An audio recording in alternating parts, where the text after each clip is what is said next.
이제 부동산 상황에서 또 아파트가 반등을 하니까 여러 가지 또 술렁술렁 거리고 있는데요. 지금 그물이 닫히는 중에 있습니다. 제가 볼 때는 이 닫히는 그 마지막 순간까지 정신을 못 차리는 것, 이게 바로 모든 버블의 고점에서 일어나는 일입니다.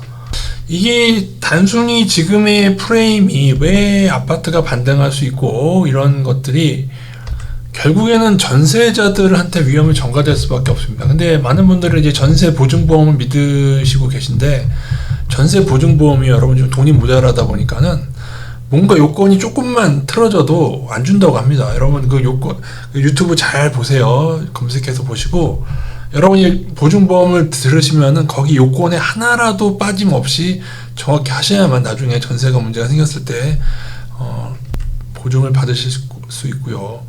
그물은 닫히고 있는데 어떤 그물이 닫히고 있느냐? 일단은 잠시 대출 규제를 풀었지만 지금 대출은 계속 빚이 늘어가고 있거든요. 제가 늘 말씀드리지만은 가계빚이 문제의 근원인데 꼭 다른 걸로 설명하시는 분들이 많아요. 뭐 금리가 어떻고 돈을 찍어내고 어쩌고. 그래서 그러니까 모든 이 부동산 위기의 근원은 가계빚이에요. 그 빚이 너무 많고 그걸로 가격이 띄워져 있어서 PIR 개인들의 소득 대비 집값이 너무 높고 PRR 개인들의 소득 대비 렌트 집값 대비 렌트 값이 너무 그건 또 낮고, 그래서 문제라는 거예요. 그래서 집값의 버블인데 지금 왜 오르고 있고 왜 전세가 문제가 되느냐? 현재 가장 문제가 되고 있는 1인 100채의 그런 수요들이 있어요. 이게 스타 강사가 어느 지역을 딱 찍어요. 노원구면 노원구를 딱 찍으면은 거기가 시간 일주일 만에 붕붕붕붕 올라요. 어떻게 해요? 그들의 실거래가 허수거래로 오르고, 그 스타 강사를 추종하는 사람들은 그 스타 강사의 뒤에 있는 작전 세력, 투기 세력이 놓은 그 물건을 빚에 갭 투자에 갭 투자들 1인 100채로 사주고 있는 거예요. 그러니까 여러분이 있는 전세가 이 스타 강사들의 똘마니 이 중에 100채 중에 하나가 되면은 얘네들은 하다가 집값이 정체가 되면은 얘네부터 무너지게 돼 있거든요. 그러면은 집값이 급락하면은 전세값은 집값 70%라도 다 돌려받을 수가 없게 됩니다.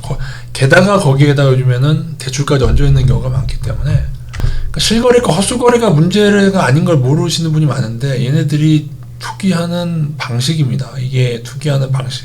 그래서 대구도 그랬고 그런 식으로 아직도 왜 강남이 건재하냐? 아직도 실거래가 허수거래가.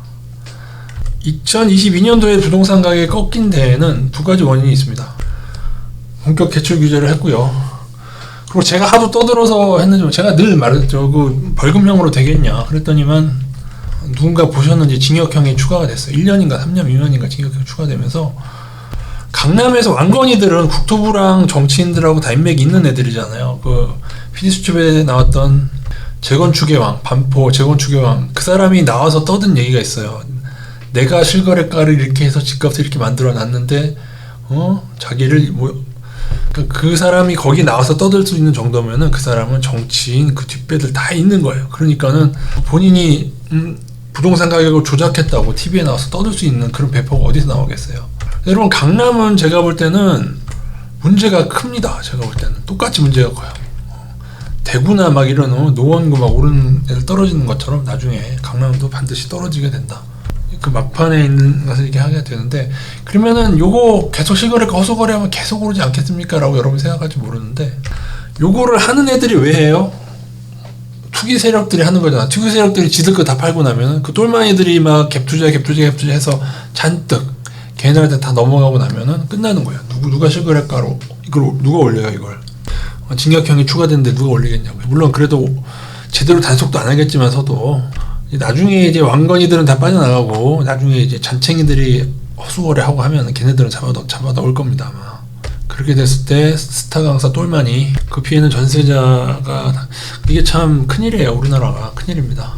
열심히 일해서 투기도 안 한 전세자들이 이제 망하는 아파트, 게다가 빌라 전세가 문제가 되니까 아파트 전세를 넘어왔는데 아파트 전세는 빌라 못지않게 문제가 생길 것 같습니다. 절대로 여러분이 보증보험 하고 있다면은 일일이 다 요건 다 따져서 제대로 해놓으시고요. 저는 보증보험 믿으라고 하고 싶지 않습니다. 그거 이미 빌라 사태로 인해서 이미 자금이 얼마가 남아있는지 몰라요 지금.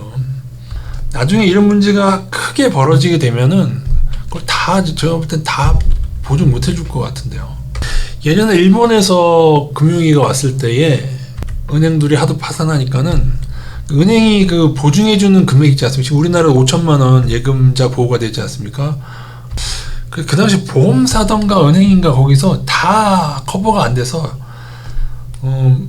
보증해준 금액의 절반만 줬다는 얘기를 들은 바 있어요. 그러니까 금융위기가 오면은 어떠한 게 보증이 될지 몰라요. 그러니까 여러분 전세를 70% 이상 그렇게 하지 마시고 제가 볼 때 반전세가 좋습니다. 50% 정도. 나중에 정 안 되면 내가 저거를 절반의 값에 인수를 하겠다. 뭐 그런 마음으로 한 반전세 정도 그렇게 하시는 게 안전하지 않겠는가. 그래서 이러한 부동산의 투기의 이러한 돌아가는 것을 정치인들이 다 알고도 그냥 방치한 거예요. 끝까지 양도세 준 거 하지도 않고 그러한 결과들로 인해서 나중에 피해볼 사람들 제가 볼 때는 전세자들이다라는 슬픈 예언을 드리고 있는 겁니다.